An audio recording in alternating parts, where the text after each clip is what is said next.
Hey everybody, this is Jerry here, Minomoto.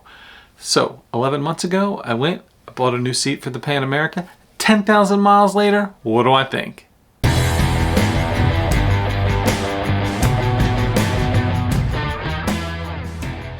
Well, we're going to flash back to something I filmed back in January. What I'm talking about today is pretty much a first world problem. Feel bad talking about it. The seat on the Pan America. Feels good at first. After 100 or so miles, it's starting to wear thin on me. Okay, the seats on the Pan America, there's really not a lot to it. Just, you got your normal pan. Has this little nub here that locks it in.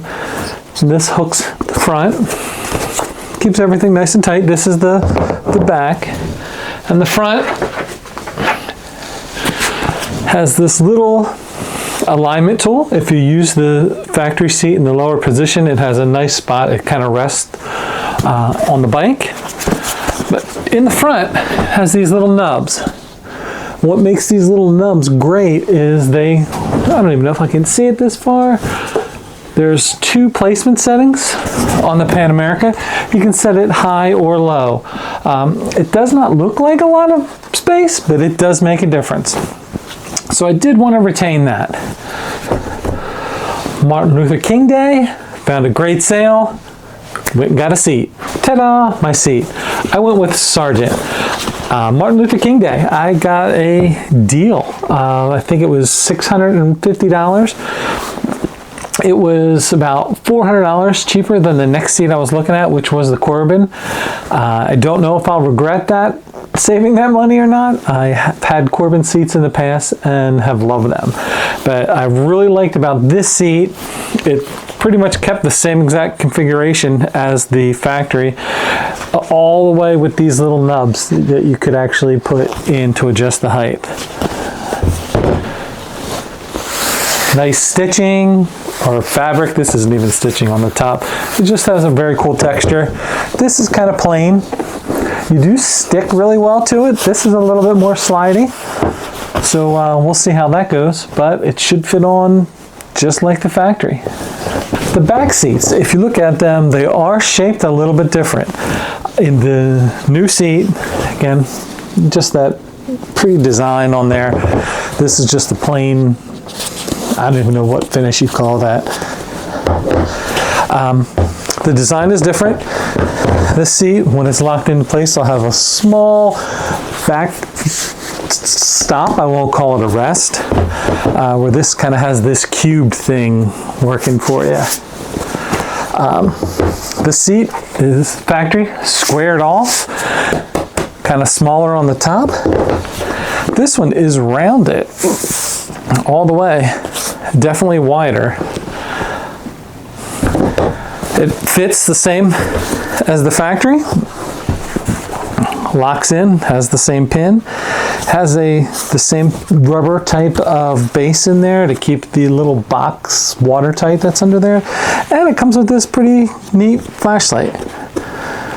Haven't played with it yet. It works, charges by micro USB. It's kind of bright. Don't know if that'll ever come out. So it definitely looks a lot better, so we shall see. 10,000 miles later, do I like the seat? Yes, I do. Here are some reasons why. First of all, fit and finish. 10,000 miles through all types of weather, heat, rain, there's a little bit of ice and snow a couple times. Very questionable. That does well. I mean, it looks amazing. And you can see how shiny it is. It still has the same finish. It came from the factory. All the little pin striping or whatever this stuff, welds, whatever, held up really well. There's no broken seams. I don't get a lot of use out of the passenger seat. I think just my daughter and under 100 pounds. She's not going to do anything with it. Probably not broken in.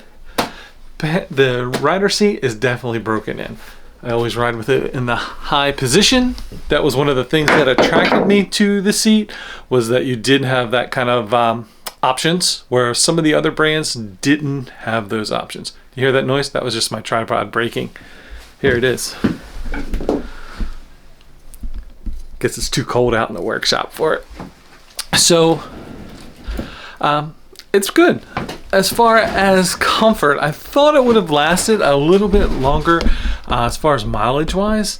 For my butt, I find myself getting squirmy over 300 miles, but that could just be me, not in shape or not used to it, or I really don't even have a butt, so who knows.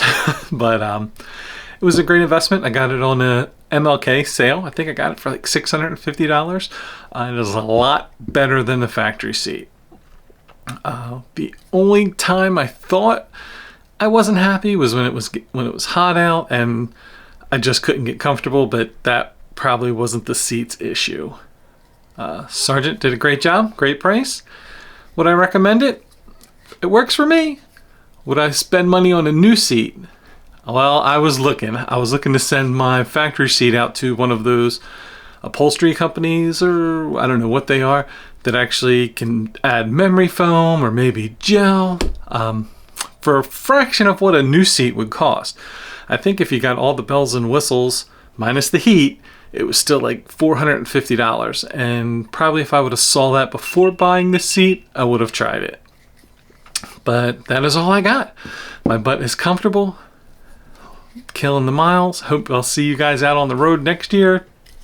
And that's it. This is Jerry Minomoto signing off.